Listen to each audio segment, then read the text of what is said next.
Good day sa inyo mga kuys. Ngayong araw lilinisin ko to habang kinukuskus ko ng sabon yung kadena. Ayan, makikita nyo.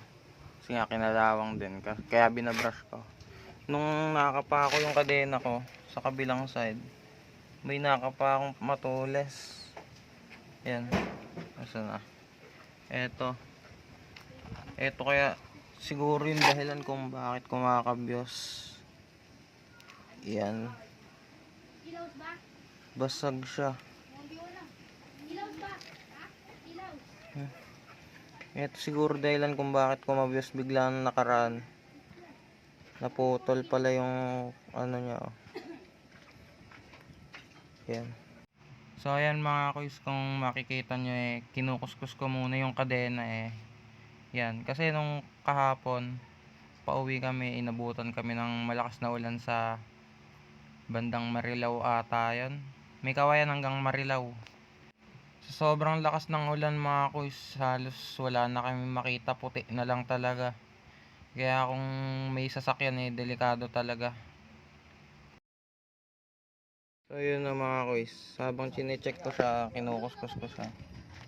Ayan, yung nakita kong sira. Tapos meron pa pala siyang crack. Ayan Yan. Aray ko. And yan mga kuys, lilinisin ko na lang to.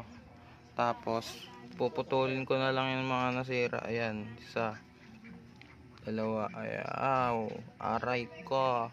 Buti na lang din hindi ito naputol kahapon habang nasa karera. Swerte rin. Ayan.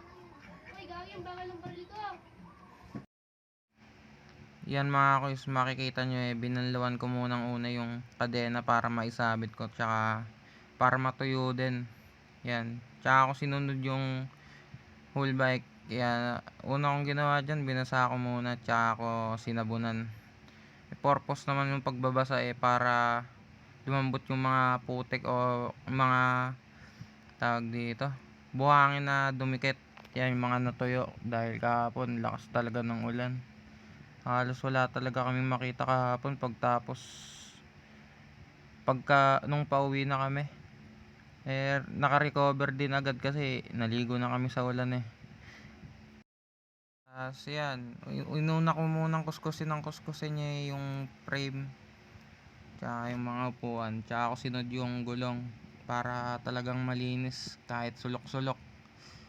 Hindi naman yung linis na linis yung mga sulok kasi wala medyo tamad, kaya yan, kung ano lang maabot ng kamay. Mga kuys, yan, nalinis ko na. Makikita nyo, yan, makinis na siya ulit. Tapos nakabit ko na rin pala yung kadena. Ayan, binalik ko siya sa stock pulley nya. Yan, kahit na pudpud na. Nagbukas kasi ako ng halos 4 na link, kaya umigsi Tapos sumasayad dito yung kadena. Ayan, sumasayad sa cage. Kailangan natin magpalit ng RD. Yan, linis na ulit, diba? Bago pala tapusin tong video mga kuys, shoutout nga pala dito kay RR Blanco.